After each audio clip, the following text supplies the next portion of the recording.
Question ng subscriber, 15 years na raw sa company.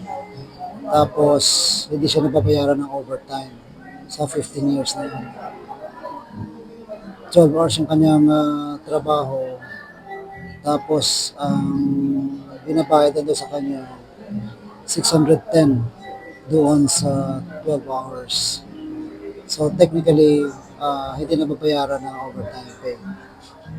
Ang question niya, anong gagawin niya? Well, ang remedy dyan is mag-file ka ng request for assistance muna sa SENA, sa Department of Labor. At syempre, doon sa karapatan mo, ay karapatan mong babayaran ng overtime pay kung ikaw ay nag-render ng overtime work. Kasi nasa article labor code, kapag in excess of 8 hours ang trabaho mo, dapat bayaran ka ng overtime. So plus 25% kapag regular day at special day naman plus 30%.